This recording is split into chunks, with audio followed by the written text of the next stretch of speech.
हाँ जी, नमस्कार, राम राम, स्वागत, अभिनंदन है। एक बार पुनः फटाफट से जुड़ जाइए, उसके बाद में प्रारंभ करते हैं। देखिए, आज का जो पॉइंट रहने वाला है ग्लोब, और इसे आगे की प्रश्नोत्तरी अपन वन लाइनर के रूप में कवर करेंगे, जिसके अंतर्गत कुछ महत्वपूर्ण प्रश्न बारे में बात करेंगे, जो आपके रीट L2 के लिए जो सामाजिक अध्ययन है, इनसे संबंधित महत्वपूर्ण वन लाइनर के प्रश्न होने वाले हैं। तो फटाफट से प्रश्नों को कवर करते हैं बिना समय गंवाए। देखिए, जो पहला जो पॉइंट पहली जो अपनी क्लास थी, उसमें भी अपन ने लगभग 150 के आसपास प्रश्न किए थे, और आज की इस क्लास में भी अपन ने कवर करेंगे। देखिए, पृथ्वी की आकृति कैसी है? तो भूभाग या पृथ्वी आकार इसे कहा जाता है। पृथ्वी का भूमध्य वृत्तीय व्यास कितना होता है? 1,27,000 12,756.6 किलोमीटर। पृथ्वी का ध्रुवीय व्यास कितना होता है? 12,714 किलोमीटर। ध्रुवीय व्यास है 12,756 किलोमीटर है। कौन सा व्यास है? भूवृत्तीय व्यास माना जाता है। पृथ्वी की भूमध्य रेखीय परिधि कितनी है? 40,075 किलोमीटर है। उसके बाद में पृथ्वी की ध्रुवीय परिधि 40,008 किलोमीटर। दोनों के दोनों महत्वपूर्ण प्रश्न है, ध्यान रख लेना। एक तो भूमध्य रेखीय परिधि 40,075 और ध्रुवीय परिधि जो है वो 40,008 किलोमीटर है। पृथ्वी के भू आवी आकार का पता सर्वप्रथम किसने लगाया था? जो रिहवर, जो फ्रांस के थे, उन्होंने लगाया था। पृथ्वी का एक्स पर अपने परिक्रमण तल से कितना कोण बनता है? 66 डिग्री 30 डिग्री। 90 डिग्री उत्तरी अक्षांश रेखा कहां पर खींची गई है? तो उत्तरी ध्रुव के ऊपर। 23.30 डिग्री उत्तरी अक्षांश खींची गई रेखा क्या कहलाती है? तो 23.5 डिग्री, जिसको बोला जाता है, जिसे कर्क रेखा के नाम से जाना जाता है। 66 डिग्री 30 मिनट उत्तरी अक्षांश रेखा किसका निर्माण करती है? आर्कटिक रेखा जो है 30.5 डिग्री 66 डिग्री का निर्माण करती है। 90 डिग्री दक्षिणी अक्षांश रेखा कहां पर स्थित है? तो दक्षिणी ध्रुव के ऊपर। और 23.5 डिग्री दक्षिणी अक्षांश रेखा मकर रेखा के नाम से जानी जाती है। उत्तरी अक्षांश हो तो कर्क रेखा, दक्षिणी अक्षांश हो तो मकर रेखा। 66.5 डिग्री दक्षिणी अक्षांश रेखा अंटार्कटिक वृत्त के नाम से जानी जाती है। उत्तरी गोलार्ध में क्या अधिक है? स्थल भाग अधिक है। कुल कुल अक्षांश 181 है तथा वृत्त कितने हैं? तो वृत्त है 179। भारत किस गोलार्ध में है? तो भारत उत्तरी गोलार्ध में है। 1 डिग्री अक्षांश की पृथ्वी के धरातल पर दूरी कितनी होती है? तो 111.13, यानी लगभग 111 किलोमीटर होती है 1 डिग्री अक्षांश की पृथ्वी के धरातल पर दूरी। 1 सेकंड अक्षांश की कोणीय दूरी कितनी होती है? 31 मीटर। भूमध्य रेखा से कर्क व मकर रेखा के मध्य सूर्य के सीधा चमकने के कारण गर्मी ज्यादा रहती है। यह क्षेत्र कहलाता है उष्ण कटिबंधीय के नाम से जाना जाता है। कर्क रेखा से आर्कटिक वृत्त तथा मकर रेखा व अंटार्कटिक वृत्त के मध्य तापमान मध्यम रहता है, और यह क्षेत्र कहलाता है शीतोष्ण या उपोष्ण कटिबंध के नाम से जाना जाता है। आर्कटिक वृत्त तथा उत्तरी ध्रुव और अंटार्कटिक वृत्त से दक्षिणी ध्रुव के बीच का जो स्थान है, जो अत्यधिक ठंडे रहते हैं, जिनको कहते हैं शीत कटिबंध, हिमालय वाला क्षेत्र। भूमध्य रेखा से उत्तरी भौगोलिक ध्रुव या दक्षिणी भौगोलिक ध्रुव के मध्य की कुल दूरी 90 डिग्री है। पृथ्वी की ध्रुवीय परिधि 40,008 किलोमीटर है। इस प्रकार ये गोलार्ध की ध्रुवीय परिधि 20,004 किलोमीटर होती है तथा इसकी आधी अर्थात 0 डिग्री से 90 डिग्री उत्तरी ध्रुव 10,002 किलोमीटर है। इस प्रकार 1 डिग्री अक्षांश की पृथ्वी से धरातल की दूरी 10,002/90 माइनस 111, सॉरी, दो उत्तर आएगा 111.13 किलोमीटर होगा। एक अक्षांश को 60 मिनट में विभाजित किया जाता है। इस प्रकार 1 सेकंड अक्षांश की कोणीय दूरी पृथ्वी के धरातल की 1.66/60 या 0.031 किलोमीटर अर्थात 31 मीटर होती है। देशांतर स्थान का विस्तार बताते हैं, जबकि देशांतर रेखाएं किसके लिए प्रयोग की जाती है? समय ज्ञात करने के लिए प्रयोग की जाती है। उसके बाद में आगे देखिए, देशांतर रेखाएं ध्रुवों को मिलाते हुए किस रूप में खींची जाती है? तो अर्ध वृत्ताकार रूप के अंदर खींची जाती है।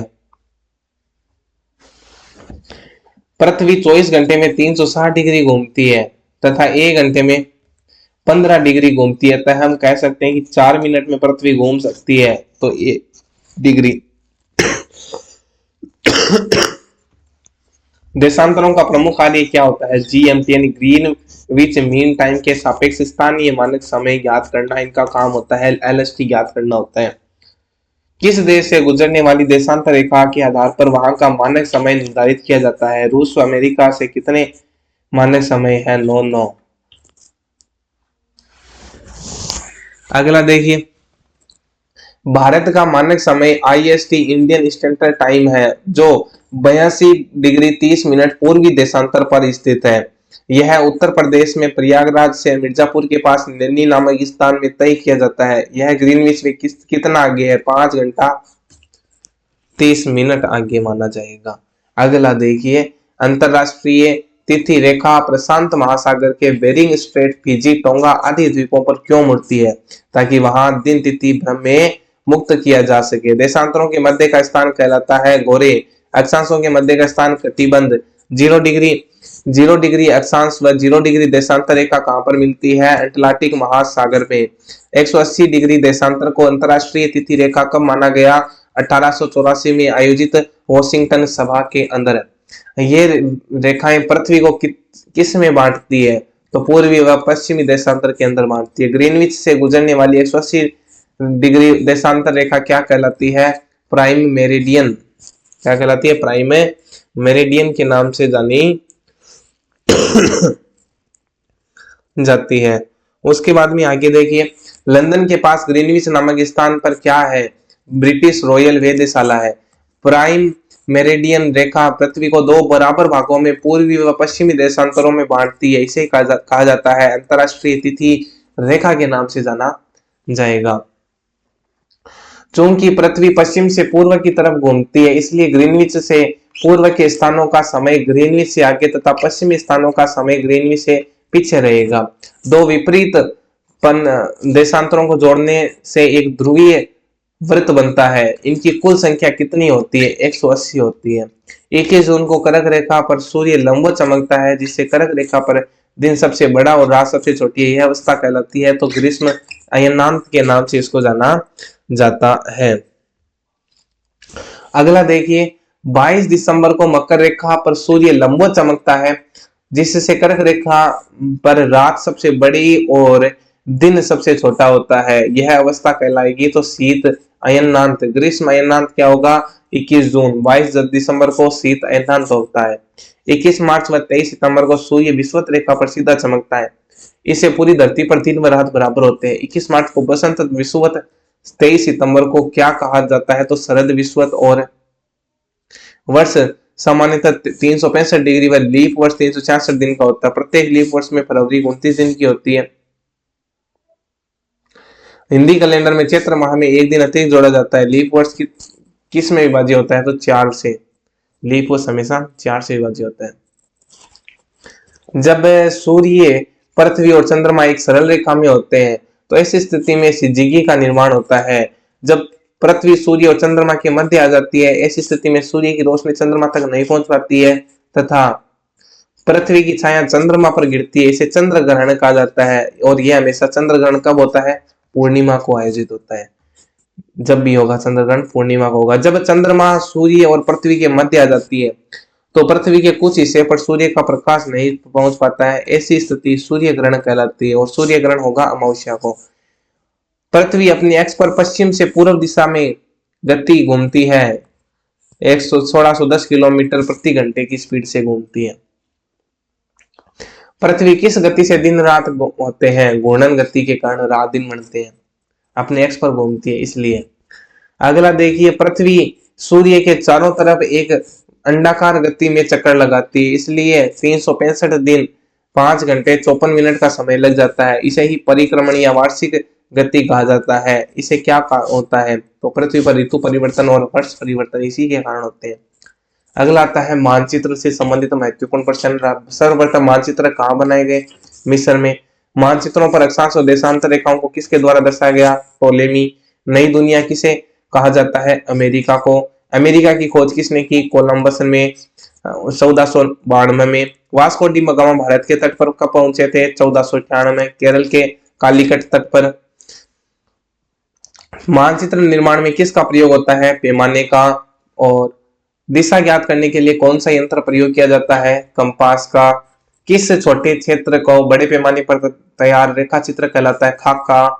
छोटे क्षेत्रों को बड़ा करके कौन से मानचित्रों में दर्शाया जाता है? कैडिस्ट्रल या भू संपत्ति। विभिन्न प्रकार के मानचित्रों का संकलन क्या कहलाता है? एटलस। दिशा सूचक यंत्रों की सुई हमेशा कौन सी दिशा में होती है? उत्तर दिशा में।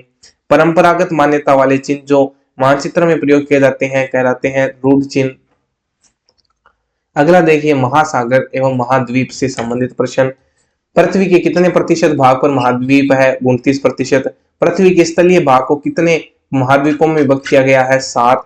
पृथ्वी के कितने प्रतिशत भूभाग पर महासागर है? तो 71% पर। पृथ्वी के जलीय भाग को कितने महासागरों में बांटा गया है? 5। विश्व का सबसे बड़ा महाद्वीप कौन सा है? एशिया महाद्वीप है। एशिया पृथ्वी के कितने प्रतिशत भाग पर फैला हुआ है? 30। एशिया को अफ्रीका में किसने अलग किया? स्वेज नहर और लाल सागर ने। एशिया के पूर्व में कौन सा महासागर है? प्रशांत। एशिया के उत्तर में कौन सा है? आर्कटिक। एशिया के दक्षिण में हिंद महासागर है। एशिया को यूरोप से अलग कौन करता है? यूराल पर्वत व कैस्पियन सागर। विश्व की सबसे ऊंची चोटी कौन सी है? Mount Everest, 8,848 metre. विश्व का सबसे नीचा स्थान कौन सा है? मृत सागर। विश्व की कितने प्रतिशत जनसंख्या एशिया में निवास करती है? 60%। विश्व का सबसे बड़ा पठार तिब्बत का पठार। विश्व का सबसे ऊंचा पठार पामीर का पठार। एशिया की सबसे लंबी नदी कौन सी है? Yangtze she Kiang. किस महाद्वीप के बीच से होकर 3 प्रमुख अक्षांश रेखाएं गुजरती है? अफ्रीका। विश्व का सबसे बड़ा मरुस्थल सहारा मरुस्थल अफ्रीका। विश्व की सबसे लंबी नदी कौन सी है? नील नदी। नामीब व कालाहारी मरुस्थल किस महाद्वीप का भाग है? अफ्रीका। नील नदी का उद्गम किस झील से होता है? विक्टोरिया। अफ्रीका की सबसे लंबी पर्वत श्रृंखला कौन सी है? एटलस। अफ्रीका का सबसे ऊंचा स्थान कौन सा है? किलिमंजारो। उत्तर अमेरिका का सबसे ऊंचा पर्वत शिखर कौन सा है? Mount Denali. विश्व का सबसे बड़ा और सबसे गहरा गर्त कौन सा है? Grand canyon. विश्व की सबसे बड़ी ताजे पानी की झील सुपीरियर। उत्तरी अमेरिका के महान झील क्षेत्र में कौन सी झीलें शामिल है? Eri, Ontario, मिशिगनी, superior, जरूल। विश्व की सबसे लंबी पर्वत श्रृंखला कौन सी है? एंडीज पर्वत श्रृंखला। दक्षिणी अमेरिका की सबसे ऊंची चोटी एकांगागुआ। अपुआ क्षेत्र में विश्व की सबसे बड़ी नदी अमेजन। विश्व का सबसे शुष्क मरुस्थल अटाकामा। धरती के फेफड़े किसे कहा जाता है? अमेजन वन क्षेत्र को। ब्राजील में पाए जाने वाले कॉफी के बागान को कहते हैं फेजेंडा। और अंटार्कटिका की खोज किसने की थी? कैप्टन कुक ने 1773 में। अंटार्कटिका पर पहला कदम किसने रखा? 1821 जॉन डेविस।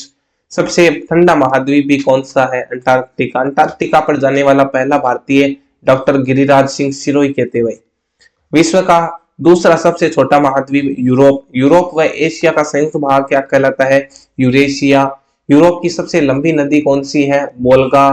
कौन सी है? वोल्गा। विश्व का सबसे छोटा देश वेटिकन सिटी। विश्व का सबसे छोटा महाद्वीप ऑस्ट्रेलिया। ऑस्ट्रेलिया अपने निकटवर्ती द्वीप समूह के मिलने से किस नाम से जाना जाता है? ओशेनिया। विश्व की सबसे लंबी मूंगा निर्मित दीवार कौन सी है? Great barrier reef. ऑस्ट्रेलिया की सबसे लंबी पर्वत श्रृंखला ग्रेट डिवाइजिंग रेंज। विश्व प्रसिद्ध मेरिनो भेड़ का संबंध ऑस्ट्रेलिया से आता है। कालगुल्ली व कूलगार्डी क्या है? सोने की खाने। ऑस्ट्रेलिया की प्रमुख नदियां कौन सी है? मर्रे व डार्लिंग। विश्व का सबसे बड़ा महासागर प्रशांत। प्रशांत महासागर की आकृति त्रिभुजाकार है। पृथ्वी का सबसे गहरा गर्त मेरियाना। प्रशांत महासागर के वे तट भाग जहां सबसे अधिक भूकंप व ज्वालामुखी पाए जाते हैं कहलाता है अग्नि मेखला। विश्व का दूसरा सबसे बड़ा महासागर अटलांटिक महासागर है। अटलांटिक महासागर की आकृति कैसी है? अंग्रेजी भाषा के एस आकार के समान है। डांगर बैंक व ग्रांटर बैंक अटलांटिका के किस क्षेत्र से मछली पकड़ने के केंद्र है? कटकों के लिए कौन सा महासागर जाना जाता है? अटलांटिक महासागर। विश्व का सबसे लंबा महासागरीय कटक मध्य अटलांटिक कटक। विश्व का सबसे व्यस्त समुद्री जलमार्ग कौन सा है? अटलांटिक महासागर। विश्व का सबसे छोटा महासागर कौन सा है? आर्कटिक महासागर। आर्कटिक की आकृति किसके समान है? अंग्रेजी भाषा के अक्षर डी के समान। आर्कटिक को प्रशांत महासागर से कौन सी जल संधि जोड़ती है? बेरिंग जल संधि जोड़ती है। आर्कटिक को अटलांटिक महासागर से कौन सी जल संधि जोड़ती है? डेनमार्क जल संधि जोड़ती है। तो आज के लिए इतना ही। अब मिलते हैं नेक्स्ट क्लास में और इसी तरह के वन लाइनर के साथ। धन्यवाद।